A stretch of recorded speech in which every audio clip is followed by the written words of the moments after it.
Hono coroko. Ko itu dari, ya.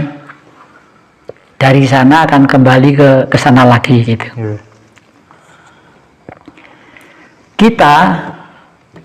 Kita nanti tahun berapa tadi? 2024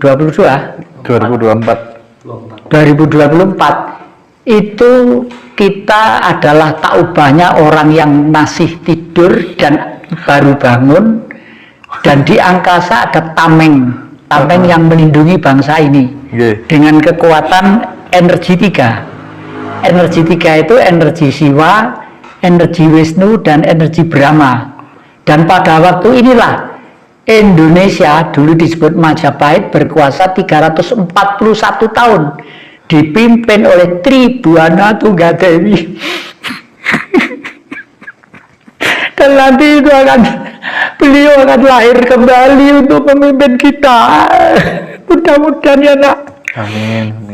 Yang kedua, keluarga sang pecinta. Jadi keluarga semua cinta kasih mendapat sinar matahari, ya. Sinar matahari. Di sini ada gunung, di sini ada anak-anak, suami, istri, dan matahari bersinar dengan baik, ya. Ini kuda keberuntungan. Jadi ya memang bagaimanapun di tengah-tengah bangkrutnya dunia, Indonesia asal tahu siapa apa Indonesia pasti akan begini. Nah, meskipun kita kaya surga dunia, tapi kalau tidak tahu Indonesia apa, ya bangkrut terus ya. Tapi tahun nanti itu saya yakin mereka sudah mulai sadar. Persis tadi yang kita ngoceh di TV tadi, Bu, ya. Widuh. Ini percaya enggak? Ratu tongkat. Saya tadi bilang apa? Tribuana Tunggadewi. Ratu tongkat. Ratu yang membawa negeri ini menjadi tegar. Apa yang menyebabkan Yang Jati hingga meneteskan air mata ketika melihat Ratu Tribuana Tunggadewi akan memimpin lagi gitu? Saya sebenarnya udah lama nangis itu ya. Karena kalau sudah menyentuh masalah bangsa, masalah negeri ini, dan leluhur selalu nangis.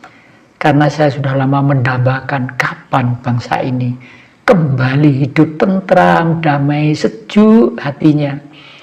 Adil makmur gemah ripah loh jinawe, ya. Tentrem ayem itu tidak mesti kalau orang kaya, ya.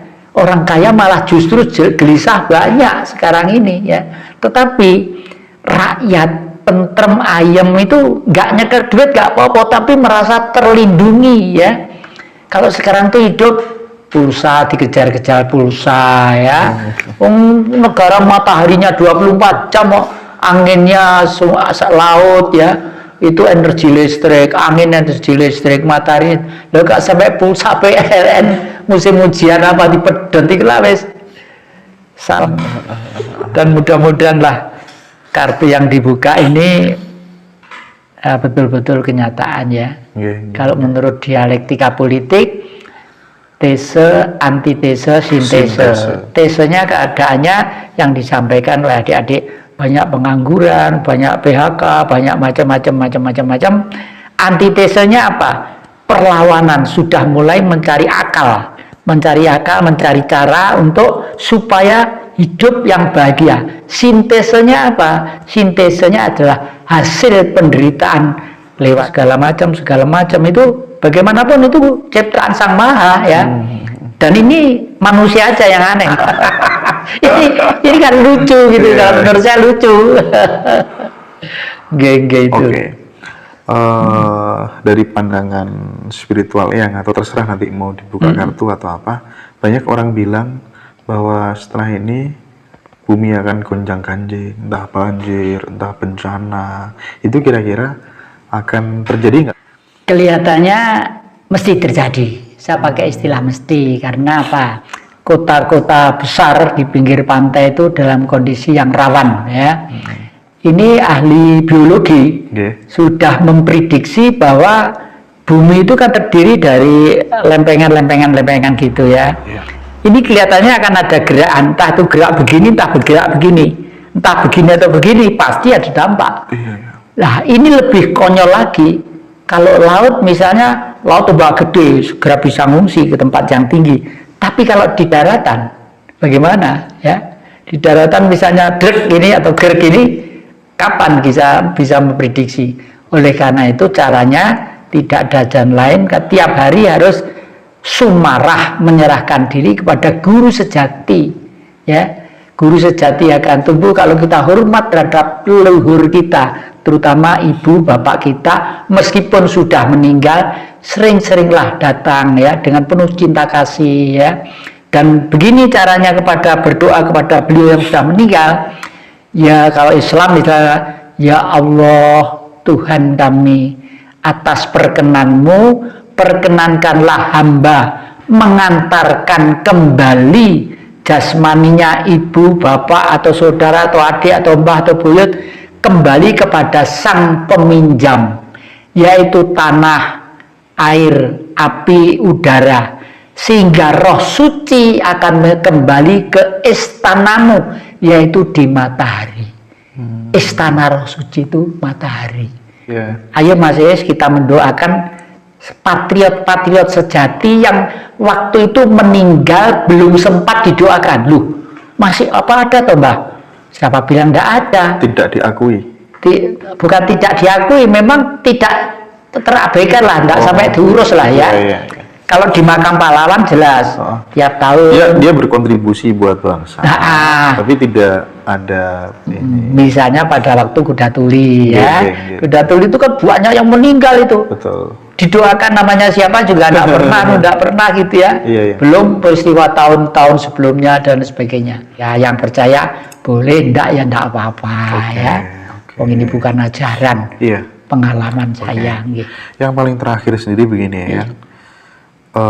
Bagi teman-teman agama apa saja, agama apa saja, kalau pengen benar-benar mendapat bimbingan langsung dari guru sejati, langkah realnya lewat laku apa saja ya? Semua agama itu teorinya benar ya, hanya jangan puas dengan fase yang pertama. Kalau Islam misalnya syariat, tarekat, hakikat, makrifat ya, harus bisa ke sana. Jadi kalau sudah mau dikubur ya, itu harus sudah lulus kalau sekolah itu. Jangan mau dikubur belum lulus itu ya. Itu lalu akhir-akhir ini malah yang konyol lagi itu apa?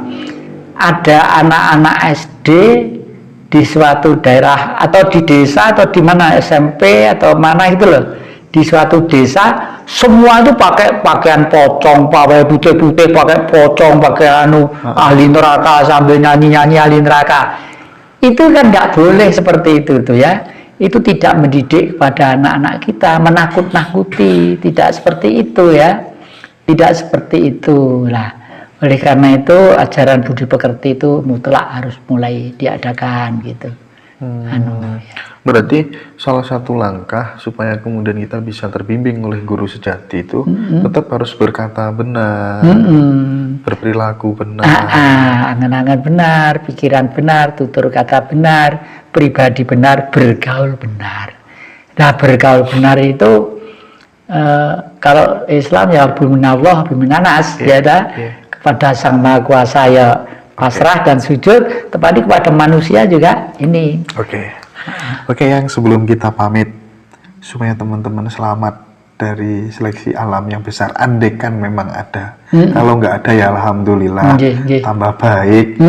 Ini segera selesai semuanya, ya kan? Monggo pesan-pesannya yang jati apa? Ya, sebagaimana tadi waktu kita buka Al-Quran tadi ya, untuk adik-adik sudah jelas sekali jawabannya bahwa yang kamu perbuat ini adalah melakukan hukumnya huruf besar, dan ini adalah dharmamu, ini adalah senjatamu untuk meluruskan mereka-mereka yang sedang lupa. Untuk itu ya, ingat leluhur kita dulu ada cerita wayang namanya Prabu Salyopati jadi senapati. Prabu Salyopati itu sakti karena apa? Punya aji yang namanya Aji Condobirowo. Condobirowo itu kalau dia mengeluarkan aji-aji, mengeluarkan mantra, keluarlah raksasa yang tingginya sekian-kian ini ya.